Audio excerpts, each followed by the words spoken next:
Bonsoir mesdames, messieurs et bienvenue dans cette nouvelle vidéo. Il y a quelques jours, le champion camerounais de MMA, Francis Xavier Ngannou, affrontait Anthony Joshua. C'était du côté de l'Arabie Saoudite. Un combat qui n'a duré que le temps de 2 rounds. Un KO pour Anthony Joshua qui a mis à terre le champion camerounais. Nous parlons de ce combat avec notre consultant Yannick Reno. Bonsoir Yannick Reno. Bonsoir mon cher Magique. Et bonsoir également à tous nos abonnés. Francis Xavier Ngannou s'est fait battre par Anthony Joshua. Oui, c'est la deuxième fois qu'il se fait battre. Il faut le rappeler. C'est la première fois. Oui. C'était contesté. Beaucoup de professionnels et de fans. C'était contesté et même la deuxième fois, c'est aussi contesté. Non, pas contesté. Ben oui. Je pense que tout le monde est d'accord que Francis Xavier Ngannou a été battu par KO. Pas tout le monde. Il y en a qui trouvent des théories de complot, qui estiment que... Ce qui est aussi possible. Ben écoutez, jusqu'à ce que la preuve ne vienne nous être servie, nous avons vu le combat, nous avons regardé le combat, on l'a regardé, on l'a même encore revisionné, c'est-à-dire que après l'avoir regardé en direct sur la chaîne nationale, on s'est dit non, c'est pas vrai. Il fallait encore regarder pour savoir ce qui s'est vraiment passé, parce que peut-être qu'on regardait avec un peu de sommeil dans les yeux, il était quand même pratiquement une heure par là, et on s'est dit il faut quand même regarder encore ce combat. Et on a vu des choses qui sont passées, on a vu des failles, on a vu des erreurs, on se dit à ce niveau, ça paye cash. Quand on fait ça, vous savez, ils sont sur le ring, quelques secondes d'inattention et puis paf, c'est terminé quoi. Donc voilà, on va dire bravo à Anthony Joshua pour ce combat qu'il nous a livré. Il a fait le boulot, il a fait le job. C'est un champion, c'est un monsieur qui aujourd'hui est déjà à 31 combats de la boxe anglaise, 28 victoires, dont 25 par KO, donc 25e combat qu'il a gagné par KO, c'était celui contre Francis Ngannou. Donc, c'est un habitué. Il a rencontré beaucoup de grands champions par le passé. Il faut dire que quand on découvre Anthony Joshua en 2012, champion olympique, c'est un garçon prometteur, ce garçon originaire du Nigeria, même s'il est né en Angleterre. Voilà, il a la nationalité anglaise, c'est un anglais, on va dire comme ça. C'était un boxeur prometteur, un noir en plus. Et il faisait penser à la relève de Lennox Lewis, son boxeur britannique aussi, qui par le passé, avec sa grande taille et son grand gabarit, mettait en difficulté des Mike Tyson et beaucoup d'autres boxeurs. Voilà. Il a aussi fait penser, il évoque beaucoup Tyson Fury, parce qu'ils sont de la même, ils sont du même pays, et sur le plan national, c'est pratiquement deux rivaux. Deux rivaux qui n'ont pas encore boxé officiellement. Donc, Anthony Joshua réclame constamment un combat à Tyson Fury. Il faut dire qu'ils n'appartiennent pas à la même organisation. Tyson Fury appartient à la WBC, donc c'est pas forcément la même organisation qu'Anthony Joshua. Donc, un combat d'ailleurs entre les deux est vivement attendu. Anthony Joshua, c'est l'ancien champion du monde également dans sa division. Et en principe, un combat entre les deux également, Tyson Fury et Anthony Joshua, est tellement réclamé par les fans de boxe, par les amateurs de boxe, et voilà, les amateurs du sport de façon générale, parce qu'on voulait savoir, sur le plan sportif, sur le plan de la boxe anglaise, en Grande-Bretagne, qui est finalement le roi, même si Tyson Fury, actuellement, est le champion du monde de la WBC. Donc, c'est quelque chose qui est très attendu. Ngannou, double champion du monde de MMA, grosse force de frappe, gros avantage sur le plan physique, parce que en termes de poids, il était beaucoup plus lourd que Anthony Joshua. Pratiquement 9 kilos. Oui, une différence de pratiquement 9 kilos, même si en termes de taille, Joshua était à quelques 5 cm de plus, 5 ou 6 cm de plus. Donc, chacun de son côté avait un avantage. Joshua a une allonge de 2,3 mètres, 2,03 mètres, je crois bien. De Joshua, il a un coup de poing, une frappe, voilà, c'est-à-dire que la longe, pour ceux qui comprennent le langage de la boxe, la longe, c'est cette capacité de votre bras à se prolonger, à être devant, à longueur quand votre bras est tendu. Voilà. Donc, c'est un boxeur expérimenté, un boxeur qui est habitué à infliger des KO. Il a infligé un KO spectaculaire aussi à Vladimir Klitschko il y a quelques années. Pour ceux qui connaissent la boxe anglaise, Klitschko, c'est pas un petit morceau, c'est pas un petit client, c'est un sacré client, l'Ukrainien Vladimir Klitschko. D'ailleurs, ils étaient deux frères ukrainiens qui faisaient dans la boxe anglaise. Donc, il a boxé avec Carlos Takam il y a quelques années. Il avait également battu Carlos Takam, c'était pas TKO, arrêt de la bite. Voilà. Donc, pour moi, ce n'est pas une grosse surprise en tant que telle. La grosse surprise pour moi aurait été de voir Francis Ngannou, qui n'est pas un habitué de la boxe anglaise. Parce qu'il faut faire la distinction, le distinguo entre la boxe anglaise et le MMA. Les règles ne sont pas pareilles. Vous ne pouvez pas saisir votre adversaire, le plaquer au sol, le frapper au sol, etc. Vous ne pouvez pas utiliser vos jambes. Les gants ne sont pas faits de la même façon. Les coups de poing ne se donnent pas dans la manière, de la même façon. En boxe anglaise, il existe des directs, des droites, des crochets, uppercuts. Dans le MMA, on a souvent l'impression que les coups, ça va de n'importe quelle façon. C'est-à-dire que ça sort comme au quartier. C'est-à-dire que même quand vous êtes couché au sol, là, quelqu'un peut monter sur vous et vous taper comme au quartier. Il vous boxe, il vous tape même avec la main, il peut vous taper, il peut même utiliser le coude. Donc il y a autant de choses. Donc. Et qu'est-ce qui a manqué à Francis Ngannou lors de ce combat? Tyson Fury a parlé de concentration. Mais moi je parlerai peut-être d'expérience aussi. D'expérience et... bon. Tyson Fury a parlé de vigilance, concentration. Je parlerai d'expérience et aussi de technicité, de réflexe. Parce que en boxe anglaise, c'est pas forcément le plus musclé ou le plus costaud qui gagne. Il faut que les gens au quartier comprennent ça une fois pour toutes. En boxe anglaise, ce n'est pas forcément le plus musclé et le plus costaud, celui qui est baraqué, qui a 2 mètres, qui gagne. On a vu Mike Tyson gagner des Douglas, qui étaient bien plus costaud. Ils étaient nombreux comme ça, des adversaires de Mike Tyson. On se rappelle des combats, il était là tout en bas comme ça, comme un enfant. Il allait, mais il arrivait à les mettre KO. C'est la technique. C'est la technique, c'est l'expérience. C'est aussi parfois la ruse, la roublardise du boxeur. On s'est rendu compte, moi j'ai regardé le combat.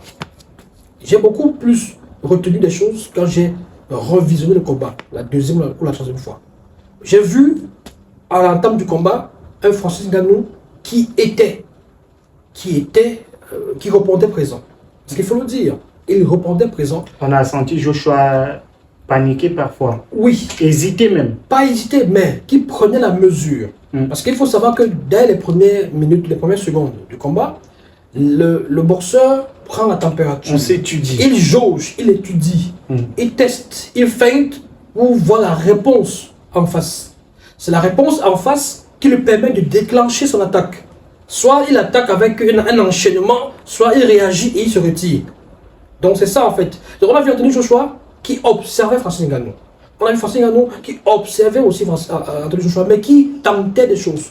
Parce que les gens parlent de la garde de gaucher. Or, au départ, il a une garde de droitier, c'est-à-dire que la main gauche devant. Et voilà. Il tente, il feinte. Il feinte Joshua, qui lui aussi le feinte et met des coups au niveau du foie, au niveau du ventre, avec sa droite. Comme ça, il se retire. Or, on a vu Francis Ngannou qui a essayé même de frapper Anthony Joshua, qui a réduit l'écart en venant l'attraper, en venant l'embrasser, pour éviter que Francis Ngannou ne puisse déclencher. Ça, c'est de la ruse. C'est la ruse du boxeur. Parce qu'il sait qu'en se tenant à bonne distance de Ngannou, et en lui donnant l'espace, je veux dire, en lui donnant la distance pour pouvoir vraiment armer sa frappe, il est en danger. Donc, il a passé le temps à faire des choses, parce que Joshua, il a fait des feintes à distance, avec les jabs, donc le crochet, le direct du gauche, il feinte, et puis il se baisse, il met au niveau du ventre, il se retire, il danse, il va de côté. Francis Ngannou aussi a essayé de le frapper, mais le touchait, mais c'était des frappes à bout de course. C'est-à-dire que c'était pas des frappes puissantes, parce que la distance ne permettait pas. Vous avez un gars, quand vous le touchez avec votre direct de gauche, il est peut-être un peu plus rapproché de vous, et puis ça n'a pas la même puissance, et puis il arrive à ressortir. Donc, il a étudié, je pense qu'il a dû étudier le combat de Ngannou face à Fury. Il a dû comprendre que Ngannou a une puissance de frappe, Et c'est pourquoi, et voilà. Et puis quand il a réussi à déjouer les plans de Ngannou, notamment en pénétrant sa garde aussi facilement, parce que Ngannou, sa garde n'était pas une garde d'un boxeur assez expérimenté, c'est-à-dire que la garde, c'est pas forcément la hauteur avec laquelle vous levez aux mains. La garde, c'est aussi cette capacité à vous protéger. Parce que quand on dit que la garde, si vous avez, il y a des gens qui ont des gardes baissées, mais qui savent comment, quand même, savoir, ils savent comment esquiver. Donc, Ngannou n'a pas été capable, face à Joshua, d'anticiper ses frappes, d'anticiper, de voir son jeu. On avait l'impression qu'il était surpris par les frappes de Joshua, par les directs qui entraient. Parce que Joshua n'a pas utilisé des crochets. Quand je regarde ce combat, c'était beaucoup plus des directs du droit qui entraient, c'est-à-dire qu'il avait les feintes, qu'il avait des jabs, et quand Ngannou ouvrait un peu la garde, c'était le direct du droit qui entrait et ça faisait mouche. C'est ce qui a envoyé Ngannou au tapis au premier round. Il s'est relevé, il a été compté, il a continué le combat, et puis deuxième round, il est arrivé, c'était pratiquement le même scénario qui s'est répété, et par la suite, quand le direct est encore entré, c'était dévastateur. On a vu Ngannou qui a vacillé, qui est tombé. Donc, et à ce mais on voit, avant le chaos, on parlait de ce manque d'expérience-là. Est-ce qu'avant le chaos, il n'y a pas un geste que Francis Ngannou aurait pu faire? Parce qu'on a Francis Ngannou qui ressort du sol, il vient d'être compté, il se lève, il repart directement au combat, et une fois près de Joshua, c'est le coup de poing mortel. Oui, c'est pourquoi je parle d'expérience et de ruse, de roublardise du boxeur. Parce que il faut savoir que moi j'ai observé Joshua arrêter Francis Ngannou, embrasser, comme on dit, le jargon de la boxe, au moins 3 fois. Oui, au moins 3 fois. Ouais. Pour ceux qui sont dans le théorie du complot, c'est le problème. Nous avons observé le combat et on connaît le langage des boxeurs. Quand un boxeur est en difficulté, on sait quand un boxeur sent que c'est chaud. Joshua, à 3 reprises au moins, regardez en combien de combats. Quand il sent que Ngannou est sur le point de déclencher ses frappes, Ngannou est déjà fâché, Ngannou veut lui donner des... Il arrive, il attrape. L'arbitre vient de demander de se séparer. Et à ce moment, pour le boxeur, pour ceux qui ont fait la boxe, ou les arts martiaux, quand le boxeur est à ce niveau, c'est un message qu'il vous transmet. Il vous fait comprendre qu'il y a un orage qui est en train de vouloir arriver et il a essayé d'arrêter l'orage. C'est-à-dire qu'il arrête son adversaire et ça permet de souffler un tout petit peu. Ce temps-là où l'arbitre vient leur demander de se séparer, il respire un tout petit peu, il occupait son souffle. Donc, à chaque fois qu'Ngannou était sur le point de faire quelque chose de dangereux et même d'armer, il était. C'est ça la ruse de boxeur. Ça manquait à Ngannou. Parce que quand vous observez par exemple, quand c'est Tony, Tyson Fury et Joshua, vous ne voyez pas à un moment donné où Ngannou, rusé, voilà, fait ce type de choses, c'est-à-dire que quand il sent que l'adversaire est déjà en train de vouloir vraiment vous donner des coups de poing, vous faire pleuvoir les coups de poing sur son visage, il arrive là, il l'attrape et il... Non, ça n'a pas été le cas. Donc il y a ce manque d'expérience. La boxe, ça se joue aussi, le combat, ça se joue également sur l'expérience, sur la ruse, sur la malice. Il y a des boxeurs qui vont vous embrasser comme ça là même, et vous têtez, parce que l'habitude ne voit pas, ou les juges ne voient pas. Vous allez vous fâcher, vous allez faire des choses et on va vous sanctionner. Il y a des boxeurs comme ça qui vont... Rappelez-vous, Tyson Holyfield, Holyfield a tété, il a donné le coup de tête à Tyson, le combat numéro 2, la revanche. Tyson était excédé par ça, a dû... Il appelait la vigilance des arbitres qui ne voyaient pas ce qui se passait. Et excédé, énervé, il a mordu Holyfield parce que voilà, c'était sa réponse de frustration. Donc c'est souvent l'expérience, c'est souvent la malice aussi qui joue comme ça là. Ngannou n'a pas eu toutes ces qualités là. Techniquement, c'est pas facile. Ngannou, MMA, c'est puissance, c'est terrible, c'est effrayant même, c'est terrifiant. Mais en boxe anglaise, il y a des choses qui manquent. Il y a la technique, il y a la finesse, il y a la souplesse, il y a savoir se déplacer, savoir esquiver. Il y a ce côté aussi. Ouais. Être capable d'esquiver. Être mobile. Être mobile. Ouais. Avoir la garde. Ce qui a aussi manqué à Francis. Et même sa garde, être capable voilà, on est capable de... On a un jeu, on danse, on est mobile, on a un corps. Ça manquait aussi à Francis Ngannou, tout ça. Parce qu'imaginez par exemple si, en face de Joshua, s'il est un bon feinteur, s'il est un bon danseur, s'il sait bien être mobile, certains coups, il peut les esquiver, Joshua peut le donner dans l'air, dans l'espace. Parce que quand Joshua fait ses jabs, Francis Ngannou, il peut les esquiver, il peut. Bon, bref, c'est facile de parler quand on est assis comme ça là. Mais ça demande beaucoup de travail, beaucoup de préparation et beaucoup d'entraînement. C'est peut-être ça aussi, peut-être à ce niveau aussi. Est-ce que Francis est suffisamment entraîné pour affronter Joshua, qui est un champion du monde, ex-champion du monde justement. Ça ne pardonne pas. On n'est pas champion du monde par hasard. C'est-à-dire qu'on n'arrive pas là-bas par hasard parce qu'on a affronté que des enfants de cœur. Non. Non. Et peut-être pour sortir, est-ce que Francis Ngannou est un boxeur de haut niveau? Pour l'instant, on n'a vu que deux combats de boxe. Contre les meilleurs. Anglaise, contre les meilleurs. Si on se fie seulement au deuxième combat, on peut se poser la question. Je peux me poser la question que tu te poses. Est-ce que Francis Ngannou est un boxeur de haut niveau véritablement? Oui, non, ça dépend. Parce que la victoire est belle. Mais quand vous perdez, on vous renie, on vous retire tout. On vous retire tout. Mais je pense que même les plus grands tombent par KO. Il a le mérite de se retrouver à ce niveau-là.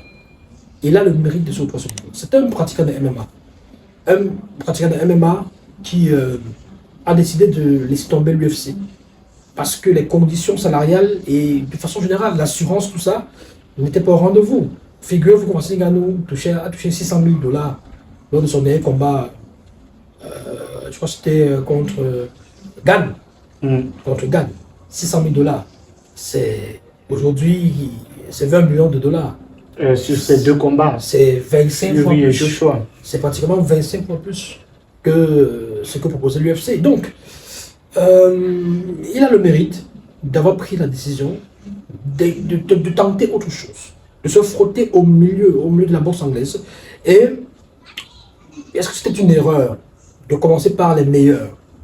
Je ne sais pas. J'ai envie de dire oui, j'ai envie de dire non. Parce que l'impression qu'on a eue quand il a boxé Fury, c'était qu'il était déjà un très grand boxeur. Il était au sommet.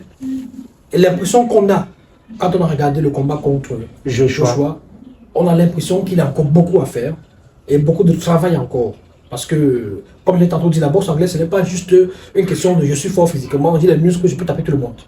Non. Il y a des codes, il y a des règles. C'est-à-dire que la boxe anglaise, j'ai envie de dire, ça vous limite. Dans un ring, vous avez beau être fort physiquement, tout ça, la boxe anglaise avec ses règles, ça vous limite à un certain nombre de choses à faire et à ne pas faire. Il y a des façons de donner un coup de poing. On ne fait pas les coups de poing sauter, on tape en l'air. Non. Vous sautez, vous décollez les pieds, vous sautez en l'air, vous tapez, vous êtes sanctionné. Or, avec le MMA, je peux courir, je m'en vais à prendre l'élan, je viens, je dose mon adversaire, il est au sol, je monte sur lui, je le cogne. Or, la boxe anglaise, c'est direct, droite, c'est crochet, c'est uppercut, voilà, c'est pas de jeu, pas de coude, etc. Vous ne têtez pas votre adversaire, vous ne frappez pas en dessous de la ceinture, vous tapez au foie, au ventre, tout ça, au thorax, au visage, mais jamais... Donc, il y a un ensemble de règles comme ça là, qui font que c'est particulier, c'est différent, voilà, c'est compliqué. Il est bon dans le MMA, il est l'un des meilleurs, peut-être le meilleur poids lourd de l'histoire du MMA. Dans la boxe anglaise, il doit encore faire ses classes. Je pense que Francis Ngannou, à l'état où nous sommes, peut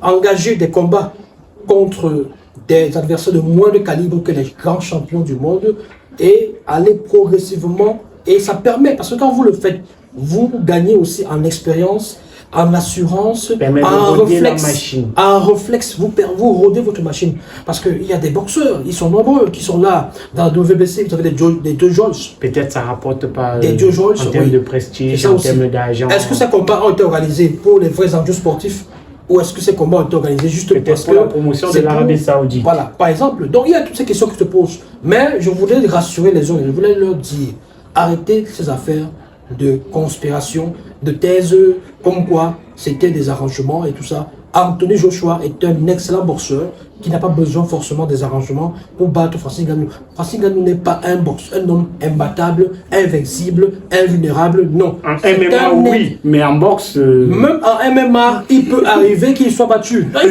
faut oui, dire au Camerounais. Il faut dire au Camerounais. Il faut dire au Camerounais que aucun être humain au monde n'est imbattable. Même Mike Tyson, à l'apogée de sa carrière, quand il était encore le Iron Mike, c'est-à-dire que quand personne ne pouvait l'atteindre, Tyson a eu des défaites. Alors, les gens vont dire que c'était les arrangements, mais il a eu des défaites. Et on sait pourquoi. À l'époque, Tyson a fait des combats, il n'était pas trop bien préparé, il n'était pas vraiment concentré. Il avait des problèmes avec sa copine, qui l'accusait de viol, de violence conjugale, tout ça. Et il n'a pas engagé certains combats avec beaucoup de préparation. Donc du coup, il a perdu des combats. Donc, ça peut arriver. Ça peut arriver. Dans tous les cas, le prochain combat de Francis Ngannou, ça sera en MMA. Voilà, c'est déjà annoncé. Donc, en PFL. Ouais, en PFL, voilà, parce qu'il a quitté l'UFC, l'organisation UFC. Et dans quelques jours, on aura tous les détails sur ce combat-là, le jour, le lieu. Vous aurez toutes les informations sur notre chaîne On Air Media. Merci, Annie Renaud. Merci, mon cher Magic. Bye bye. Merci également à vous qui avez regardé cette vidéo. N'hésitez surtout pas à vous abonner si vous êtes nouveau et laissez vos propres avis en commentaire. Que pensez-vous de ce combat Anthony Joshua contre Francis Ngannou? Faites-vous partie de ceux qui pensent que Francis Ngannou a laissé gagner Anthony Joshua? Laissez vos réponses en commentaire et likez la vidéo. Au revoir.